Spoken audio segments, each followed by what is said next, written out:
Assalamualaikum warahmatullahi wabarakatuh. Sampai paham. Jangan pernah membalas keburukan dengan keburukan, karena kita tetap akan mendapatkan dosanya. Tidak semua sakit hati harus terbalas. Tidak semua pengkhianatan harus dibalas dengan pengkhianatan juga. Tidak juga semua kezoliman, fitnah, gosip atas diri kita harus kita balas dan mengklarifikasi kepada siapapun.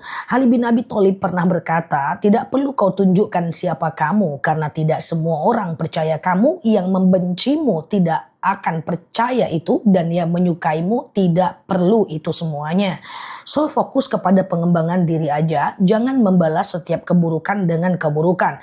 Lebih tenang, lebih slow down. Everything is okay. Semua baik-baik aja. Contohlah Rasulullah ketika dizolimi, dia selalu berkata, itu orang bukan jahat, itu orang cuma belum paham saja.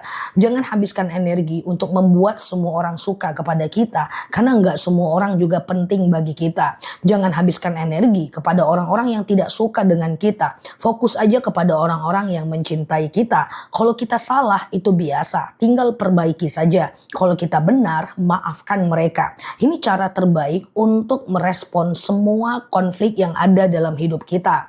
Jangan membalas keburukan dengan keburukan. Kalau kita memang salah, tinggal perbaiki dan jangan dibawa pikiran terlalu dalam. Kemudian yang ketiga adalah fokus menjadi orang yang punya akhlak baik dan habiskan energi untuk hal yang bermanfaat.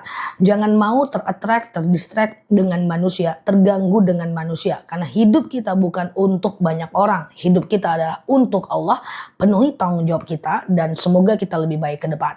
Dan lalu di sini like, share video saya ini, follow kanal saya ini, hadir di live ceramah dan tanya jawab bareng aku, dan sehat selalu di sana dan semoga betah belajar di akun ini. Assalamualaikum warahmatullahi wabarakatuh.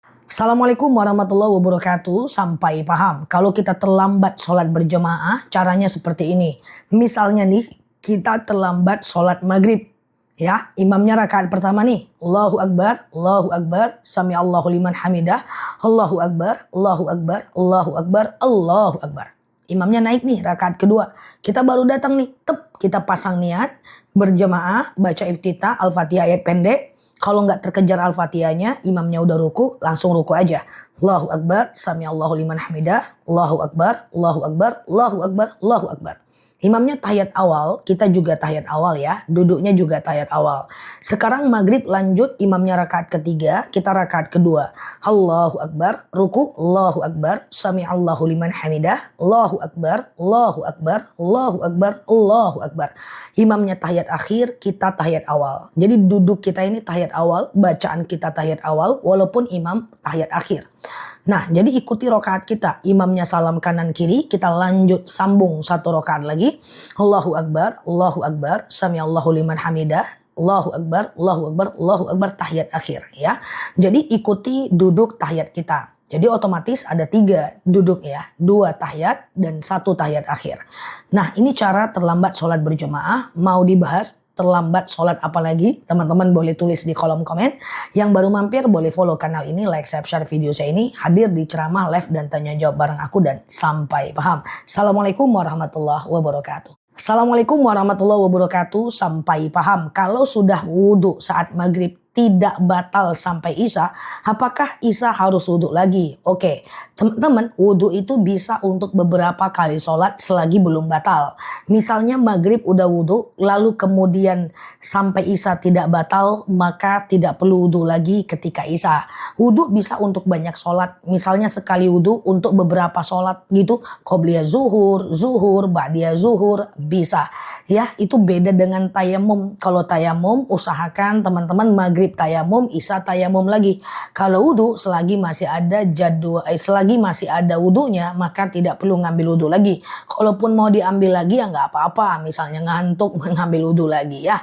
Semoga bermanfaat. Kalau di sini like, share video saya ini, follow kanal saya ini, hadir di live ceramah dan tanya jawab bareng aku. Sehat selalu di sana dan semoga betah di akun ini ya.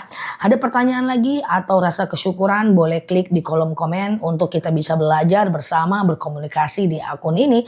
Nah, lalu di sini sampai paham. Assalamualaikum warahmatullahi wabarakatuh. Assalamualaikum warahmatullahi wabarakatuh. Sampai paham cara tayamum. Dalam kondisi tertentu kita bertayamum ya.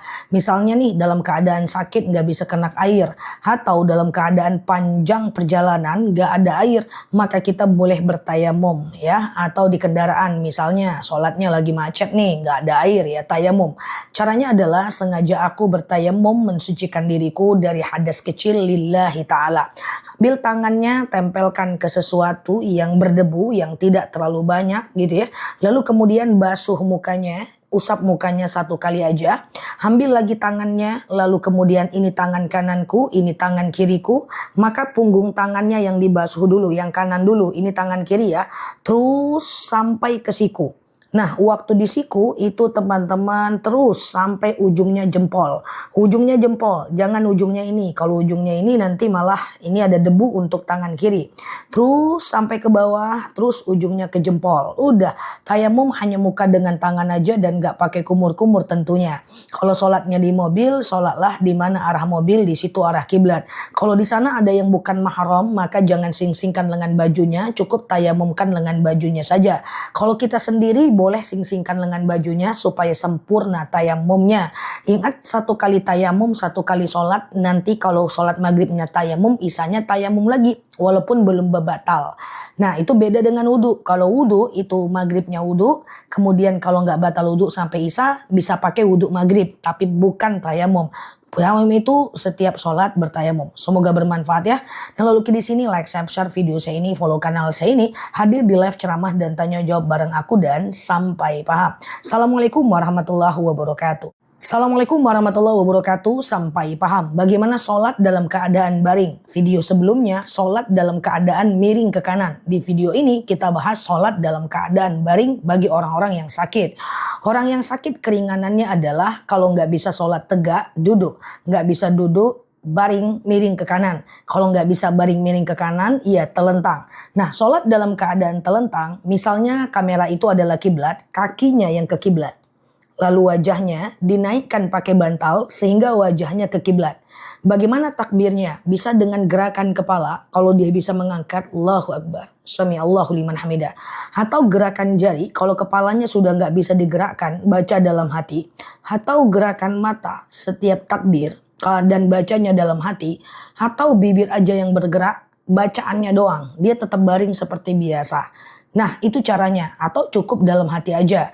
Ini sholat dalam keadaan berbaring. Nah itulah saking wajibnya sholat. Shollu qa'iman, sholatlah dalam keadaan berdiri. Fa'ilam tastati faqa'idan, kalau nggak bisa duduk. Fa'ilam tastati ala jan, kalau nggak bisa baring miring ke kanan. Fa'ilam tastati fa mustalqiyan, kalau nggak bisa ya telentang. Semoga bermanfaat ya. Justru makin sakit, makin taat, makin sholat supaya kita itu bisa lebih baik. Kalaupun harus mengakhiri hidup kita dalam keadaan sholat. Semoga bermanfaat. Nah, oke di sini like, share video saya ini, follow kanal saya ini, hadir di live ceramah dan tanya jawab bareng aku dan sampai paham. Assalamualaikum warahmatullahi wabarakatuh.